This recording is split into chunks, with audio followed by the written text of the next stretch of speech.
For example, Restoration Hardware, they called me 2 weeks ago because they they were previously How about that for a name drop, Big Daddy? Dude, that's a total name drop, Tino. Leave the name dropping to me, buddy.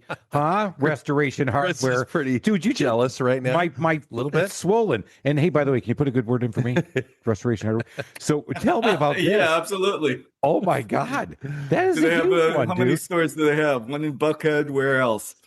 Restoration Hardware's got the one Buckhead here. I know my wife has hit the restaurants in West Palm, Orlando, Napa Valley. Where else? Oh, Jesus, she's at them all. Yeah, I'm talking about the restaurants, not the stores. But you know what I mean. You know where I'm going. Welcome to the Small Business Safari, where I help guide you to avoid those traps, pitfalls, and dangers that lurk when navigating the wild world of small business ownership. I'll share those gold nuggets of information and invite guests to help accelerate your ascent to that mountaintop of success. It's a jungle out there, and I want to help you traverse through the levels of owning your own business that can get you bogged down and distract you from hitting your own personal and professional goals. So strap in, adventure team, and let's take a ride through the safari and get you to the mountaintop.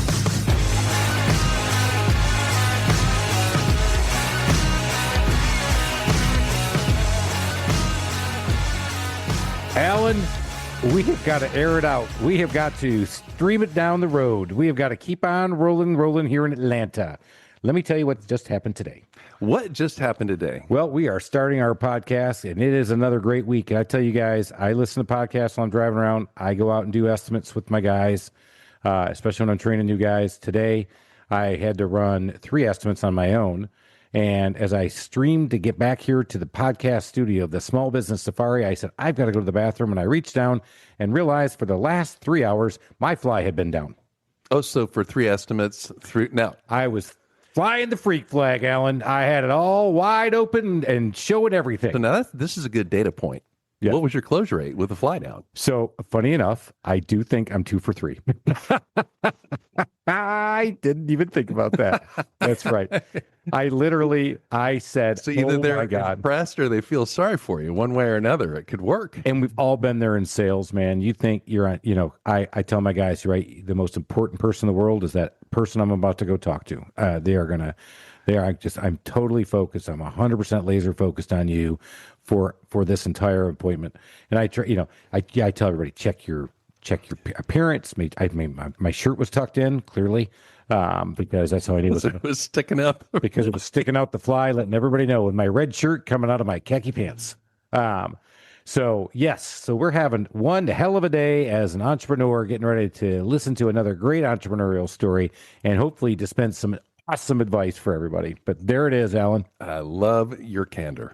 And you are just a transparent man. I am. I bear it all, as it were. Yes, you do. I shared it all. You lay it all out. I laid it all out there. She was a flying. Hello, everybody. Look at me. I am so confident. I can definitely redo your bathroom. There we go. And here we go. And we're off and rolling. We've got a great guest today. So Al and I, we talk a lot about networking, and I get a lot of energy out of it. I love going. As Alan does remember, Alan, I was the president of the NARI Association here in Atlanta. Let's see, what was that? 2 minutes before you mentioned something like that? As long as I had it. And I got a chance to meet Tino at one of these events, and he came up and says, hey, I got a cabinet company. And I said, okay, yeah, it's good. We'll talk about cabinets because obviously I deal with cabinets. I want to find another good cabinet supplier. Always looking, to improve. And then the more we started talking about it, I was like, wow, you've got a really cool story. And he started explaining the story and what they're doing and how they're trying to get into the market. And just like everything, there's a lot of competition in this market. But he's talking about how he's going to market with his unique strategy and his niche. And I was like, man, I got to get you on the podcast. I mean, it sounded like a game changer to me. So he's changing the industry. Right.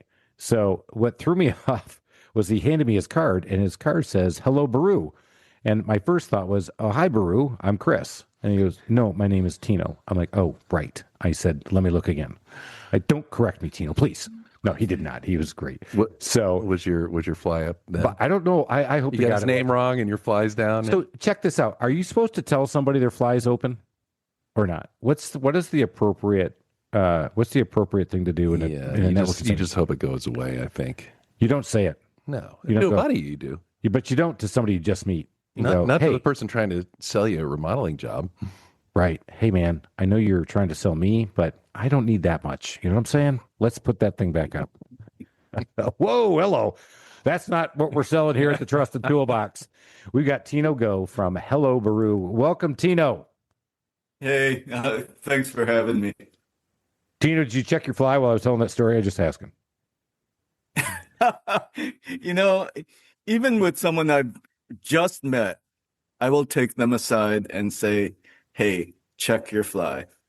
I think Tino's onto something. He is a better person than you, Alan. Well- He is making sure that I'm not out there flying it all out there for everybody. I'll tell somebody they've got salad in their teeth. Oh. But to say that your fly's open implies you've been looking at their crotch. I never took it like that. Yeah. I see your point. It's just that I always appreciate it when people point out my blunders. And Thank you, Tino. You know, I must appreciate it too because people keep pointing out my blunders quite often, regardless of the product. that builds So- resilience. That's what it does. Yeah. It builds character, as my mother used to say. Oh, my dad said that too. Oh yeah, it's just building character. So Tino, tell everybody about Hello Baru and what you guys have developed. Then we're going to back up and how you got into all this. Yeah. So first of all, Baru means new. I was born in Indonesia, but it happens to mean new in Indonesian. But more relevantly, it's a generic word that's kind of cute, but it doesn't mean cabinets because we're building a digital manufacturing platform and marketplace.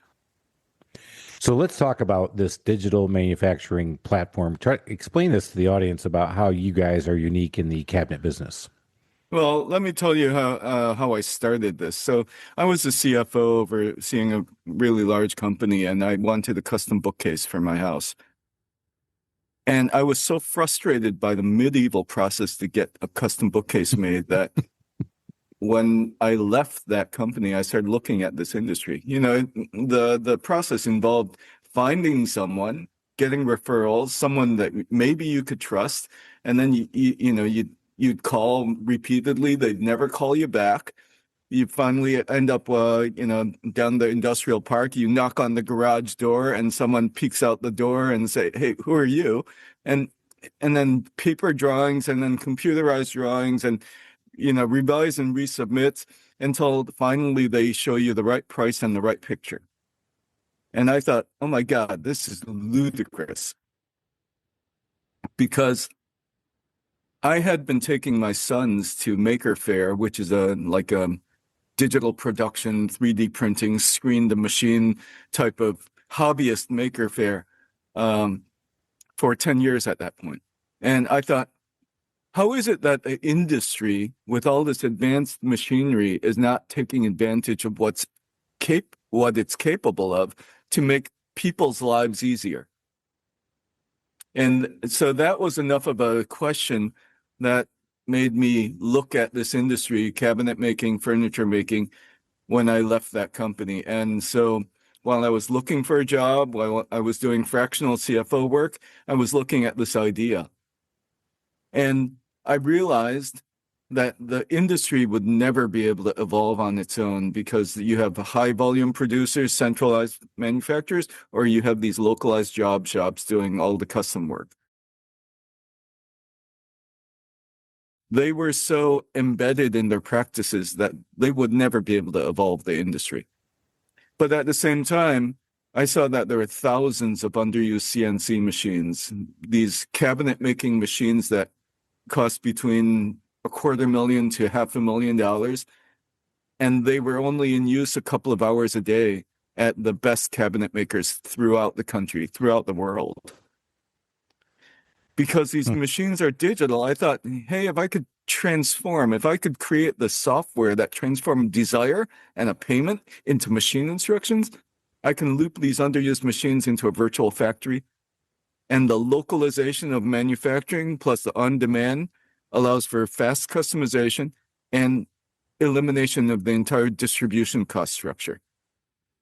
And as a former CFO or transitioning CFO, I knew that if you could eliminate distribution, that's elimination of 60% of cost of sales or 40% of revenues as a savings.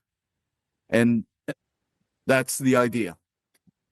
DoorDash meets cloud kitchens for custom cabinet manufacturing. And there's a little bit of Airbnb in there as well. Absolutely. Yeah. Underused assets. Yeah.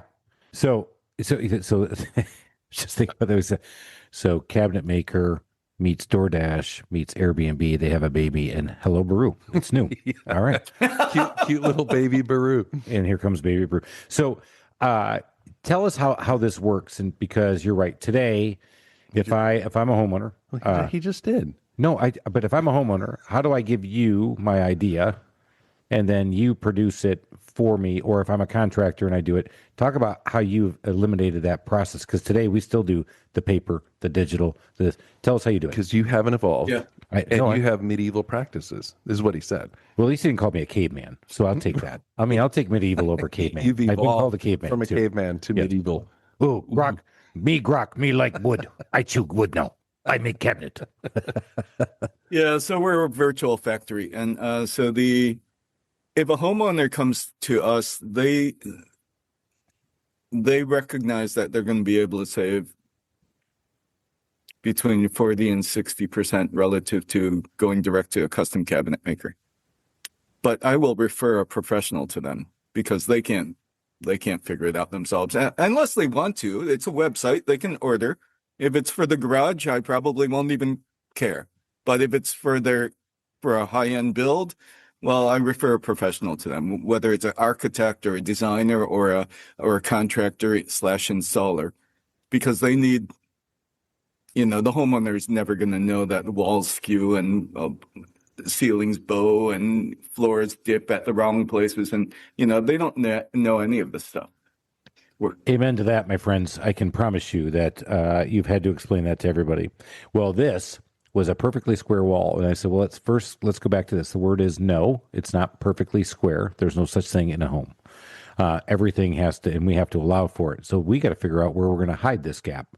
Well, that seems disingenuous. Well, he didn't say disingenuous. He says, well, we shouldn't have to hide gaps. I said, well, you do in construction, friends, because that's what we have to do. So you're right. It's best with professionals. So if you're a professional on your website, are you looking for us to upload certain drawings? How do we get from concept to completion? Yeah, at this point, we have a configurator. So what I suggest people do is when you're doing the drawing, have our catalog already in mind. So that way, every of the 250 cabinet models, they're all continuously available in continuous dimensions, height, width, depth. And then you can add any material or door style that we can buy in a region. And so have the library in mind as you're designing. And then you can simply order those cabinets in the precise dimensions that you need. And all of the pricing is dynamic. And we price not by customization. We don't charge for customization. We charge by per square inch of material. So you can choose a $2.50 a square foot melamine to, $25 a square foot material. But we've eliminated the manual engineering, and we've minimized distribution costs to hyperlocal, generally less than a 1 hour drive factory to job site. And so that's how you start. You start with a library in mind as you're designing. And then as you're designing, you have a firm grasp of, okay, how much this is going to cost? If it starts, if the customer wants Shinoki at, $15 a square foot, and you extend it out, and you realize they realize they can't afford it, then you can propose a very similar alternative at $4 a square foot, made by Egger.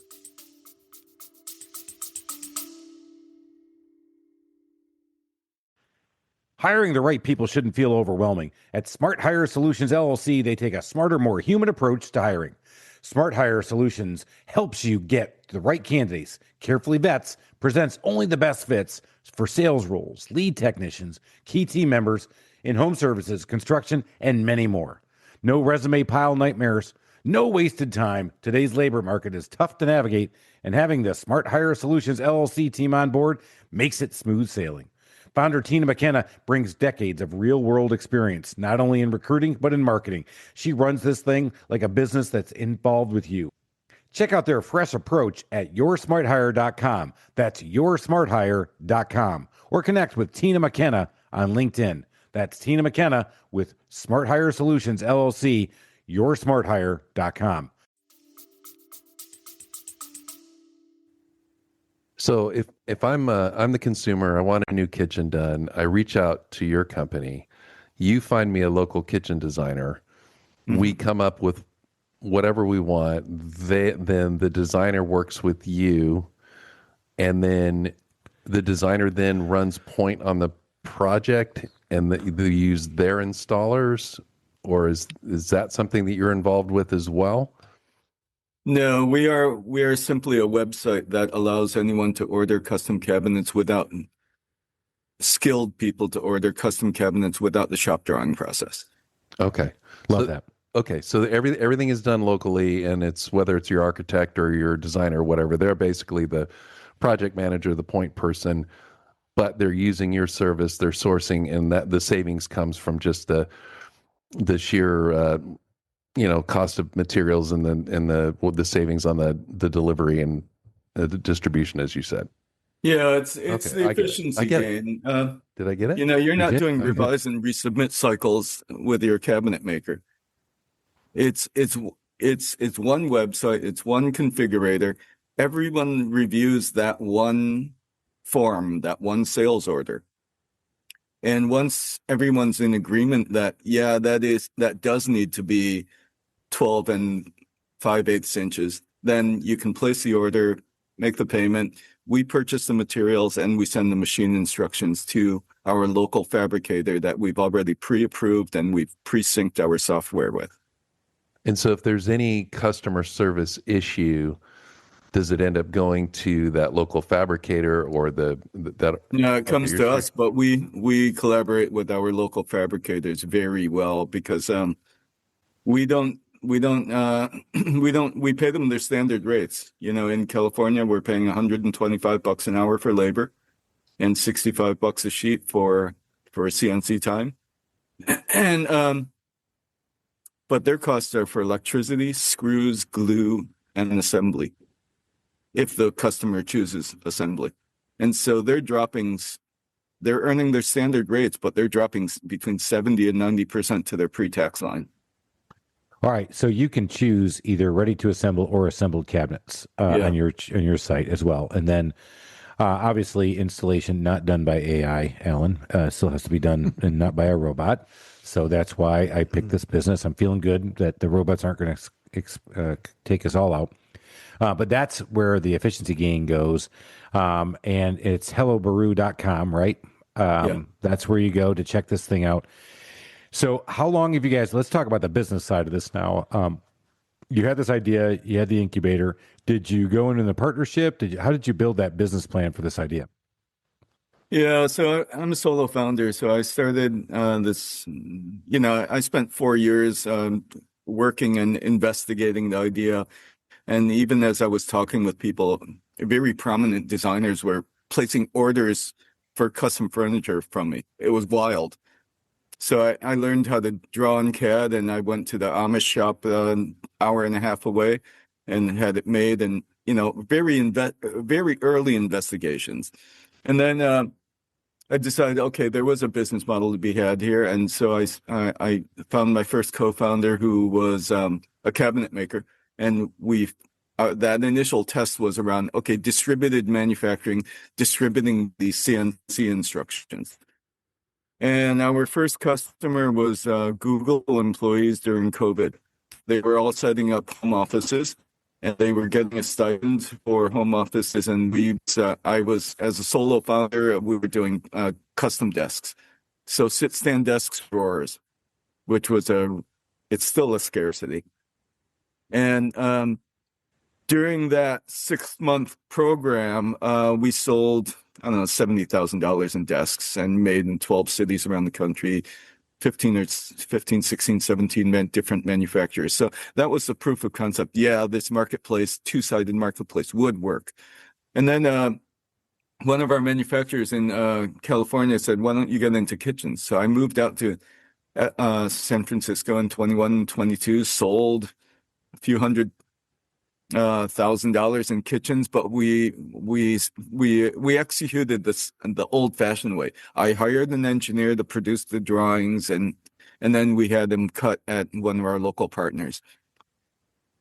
All of that was so I would understand how this industry works.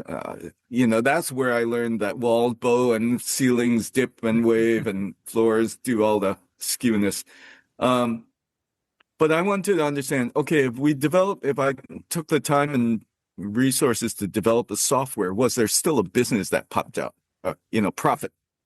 And I was convinced that there was, and thus, I bootstrapped with some angel investment also, $550,000 of angel investment in 23 and 24. We developed the software. Now we have a functional software that is a configurator. With the next angel check, I'll be able to integrate that with a design tool. We can offer this free design tool on our website. And so if Chris, you stop your subscriptions of 2020, you'll save $3,000 per seat. And you can use our design tool for free. Order from any manufacturer, because I'm leaving every other manufacturer's library catalog on there.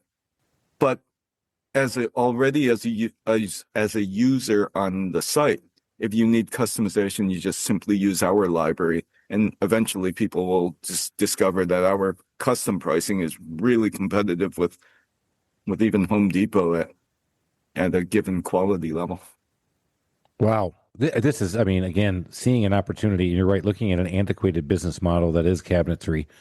And I've seen other people enter. And like I said, I was looking for other cabinet folks. I haven't investigated Hello Brew. I have not. I can't tell you guys I can endorse him yet. I wanted to get him on the podcast, learn a little bit more about his business. I thought the story was amazing. And I just got to find the opportunity to go explore it, because similar to what Tino said, I think there's some great points in there, right? I've got a proof of concept, or I had an idea. I had to do it the old-fashioned way. And here's what I had mentally when you said that, is that you put this idea out there and says, look, I've got this completely integrated. I don't know how you sell, but I would tell everybody I was a lot bigger than I was. Listen, I've got a whole network of people who are going to make my cabinets. Okay. So you just tell me what you want. Oh, you want some furniture? Oh yeah, we do that too. And then you say, well, let me turn that over to my production team and I'll get back to you. And then you turned over and you started writing, hey, I got with my sales, with my production team. I think we can make this happen. Let me just find out when we can get that delivered. And then you ran over to the Amish guys and said, hey, how long is this going to take? You went back and said, listen, I talked with my production, talked with my scheduler. I can get you all scheduled in like 2 weeks. And then did you deliver the furniture yourself? I made 2 deliveries. One was to Anna Maria Manarino, the president of ASID in New Jersey, because I wanted to get face to face with her and figure out how, as the president of ASID New Jersey, she was ordering from Tino Go in Cleveland. Who the F is this guy? Right. And if you got her endorsement, that would be massive. That's right. Getting from there, you said, that's awesome. So I could just see it, because that's I'd make it sound like I was huge. And then when I showed up, they're like, weren't you the sales guy? Well, one of my guys was sick. So yeah, here I am. Just, I helped him out on the delivery. No big deal. Hey, don't forget, here's my business card. Well, my whole team's behind me. Cheers, everybody. Team of one, but it looks like 20. It was a lot of investigation, founder-led and data capture, and really trying to understand what the pain points were. And the fact that a very prominent designer was ordering from some guy that she happened to meet one day talking about this idea was wild. But now it's... so that was the early days. I don't know. I lost track. All right, so I'll get you back on track. So that's 23, 24. Here we are in 26. I now you do have a team. Tell me how you scaled this business to be able to deliver or to get this out. How are you going to market? I met you at a networking event for NARI. I mentioned that, didn't I? Because you were the president. Thank you, Alan. Okay. He was waiting in line to kiss your ring. Is that? He was. Okay. And it was hard because Yeah, you know how it goes, Tino. That's right. Actually, Welcome to my world. Tino could attest because Alan won't even go with me to the NARI events. He goes, I can't take that. I can only take Throw you. up in my mouth a I little can only bit. take you 1 hour a week on the podcast, big guy. So that's funny. So today, how have you operationalized it? Where are you at now in your growth stage and the way you've done it? Yeah, so we concluded our beta in 2025 with the configurator works, and so I came back to the Bay Area to market founder-led sales, a lot of networking, a lot of industry events. Our sales pipeline has grown to around 800,000 year to date, and but they're real estate projects. They're long lead times. I'm still seeking angel investment, but there's good potential, and it's all the signals are right. And so 4 weeks ago I presented to AIA, the American Institute of Architects in San Francisco, with one of our architect clients. And so what we presented was, I presented the current state of the industry, how we're using technology to change it. And then Zach, our architect client, he presented how he uses the technology and the tool to help maintain control over design intent, cost control, and de-risking the project, because we provided all of that pricing and constructability information up front. So he's not designing in a void of information, because typically architects, if they're not aware of what we're doing, they'll design, and then it goes to a GC to get bid out. Some GC wins it, and then the design goes to the subcontractor, and then the design intent gets completely lost when they realize that,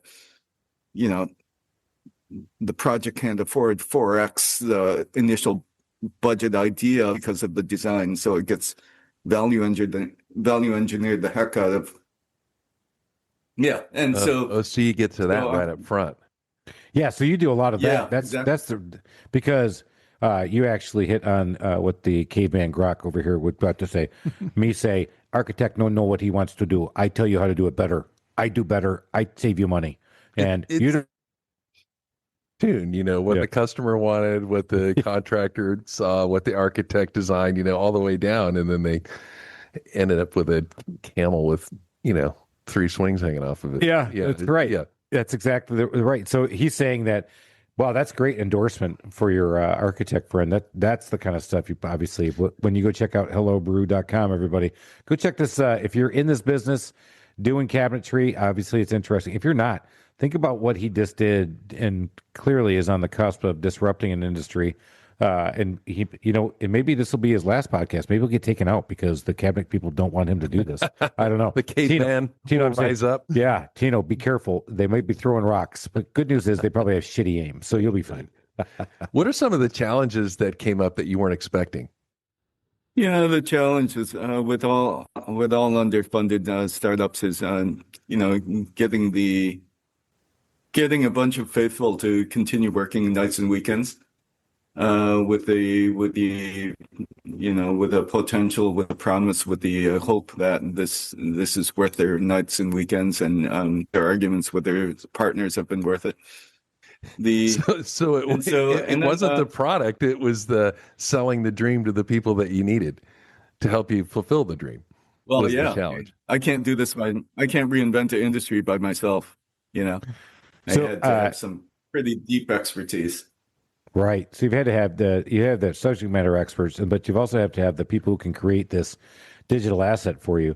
That must be a really interesting conversation between cabinet to digital programmer. No, No, because everyone in this industry, they've thought about it. They thought about it 10 years ago when 3D printers came on the scene. Okay. That's good. But Because but I no can one's just see. really pursued the So here we are in 26 in March, 800,000 of backlog. What do you see? What is your growth plan? What is your plan to continue to scale? What are you focused on? Yeah, so the way we're going to grow is following our larger customers across the map. So as they have larger projects, the contractors, the larger ones, for example, Restoration Hardware, they called me 2 weeks ago because they they were previously How about that for a name drop, Big Daddy? Dude, that's a total name drop, Tino. Leave the name dropping to me, buddy. Huh? Restoration Chris Hardware. is pretty Dude, you jealous right now. My Little bit? it's swollen. And hey, by the way, can you put a good word in for me? Restoration Hardware. So tell me about this. yeah, absolutely. Oh my God. That is Do they a have huge one, how many dude. stores do they have? One in Buckhead, where else? Restoration Hardware's got the one Buckhead here. I know my wife has hit the restaurants in West Palm, Orlando, Napa Valley. Where else? Oh, Jesus, she's at them all. Yeah. I'm talking about the restaurants, not the stores, but you know what I mean. You know where I'm going. Yeah, so the design architect who's in charge of all the new store refreshes, he told me that they previously had centralized manufacturing, bottlenecks around a single factory, as well as the distribution to all the different stores. And if something's miscut, it has to come from half a country away. That was super inefficient. The other way they tried was through the GCs and their local subs. Too much variance. And so the conversation was, it started with, I heard that you're the single throat to choke for a distributed network of manufacturers, pre-qualified manufacturers. And said, yeah. So if we develop your library, you'll be able to scale it to whatever that building needs, and it'll be converted into machine instructions for localized manufacturing for that consistency and speed and de-risking and decosting the process. And so so we'll follow those kinds of customers around the country. And I would too, buddy. I would follow them. I would follow them all over the place, like a dog who has a bone, like a dog who needs a leg, like with his fly open, with its fly open, hat in hand. Oh my God, what a great pull! So if because for those not in the business, whenever a customer says their inspo is Restoration Hardware, I know where we're going. It's a high-end customer, and their stuff is amazing. It's high quality. It's beautiful. It's ornate. It is not stuff you're picking up at IKEA and slapping together. It's not stuff you're picking up at Home Depot, Lowe's, Menards, wherever you are in the world, in the U.S. or even internationally. You're just not. These are not stock boxes, man. This is all good stuff. So that's great. So right now you're I'm assuming you're niched geographically, and then as say Restoration Hardware says, hey, we need this in Cleveland, you've got to find a manufacturer that wants to play ball. Yeah, we've already got 50 who have over 50 around the country who raised their hands because they understand if we're going to supply the machine instructions and the materials, their profit rates are going to be super high, and their level of effort is going to be super low. Yeah, you're coming to them with basically the golden goose. You're like, found look, money. Here you go. You know, all that stuff you had to bang yourself around for and sell a sales guy on and then beat your head against the wall because the GC was off a half an inch and he's blaming you. Look, I've got it all. Boom. All you have to do is follow these instructions, click it up. You get to do it at 4:00 in the afternoon when most people are going home. You can fit, you fit it in when you got your off hours, whatever. That's awesome. Yep. Yeah, you're right. I didn't think about that. That's and if you did think about that and you're driving around going, well, Chris, I was already there. Thank you. I was the guy with the fly down. Don't forget that. So, Tino, this is great, man. HelloBaru.com. Great thing. If you're into business, go figure it out. If you're not, I think this is the thing, the kind of opportunity that people, you know, it's fun to look at somebody else who's in a totally different business than yours and see what you did to see how to do this, because that's where the great innovation happens. And I think that's where, you know, we've had some great people come on the podcast, and I've heard about The one I'm thinking about is Menlo Park Innovations up in Ann Arbor that has 2 programmers for every 1 computer. I had somebody bring that up to me just the other day, talking about how innovative that approach was, that they never thought about that, even in the construction industry. And I said, that's interesting, but the reason we don't do it is because of the perceived cost of labor. And but still, if you do it the right way, it works. And Tino, it seems like you're onto something, man, and you're building it. So congrats, keep it going. Is there anything else you want to tell us? How everybody obviously can get a hold of you? HelloBaru.com. That's pretty easy to remember. Yeah, it's Tino at hellobaru.com. It's I'm always looking for customers, of course, collaborators. They could be channel partners, they could be contractors, they could even be white label resellers. There's a Mountain View design build shop there that they want to. I proposed, instead of them selling our product, we could build their product, and they can leverage their name. And then I'm also looking for investors or other kinds of support like that. All right, Tino, you got a great idea going, man. This has been great. Thanks for coming on and sharing it with us. I know it's been a little while since we have met, so I'm glad we got you on. I'm going to go check it out. But I go again, man. It's just, if you're like, blah, blah, blah, I'm not getting into cabinets. Don't blah, blah, blah, man. We need to put like a little calendar reminder and check in with Tino. Because I love the way he's just methodically, thoughtfully going through this. Well, next time, Tino, you're in Atlanta, ping me before you get here, and we're going to bring you in person so you can come to the Small Business Safari Bourbon Fest that we like to have every week, guys. You keep going up that mountain, make it all happen.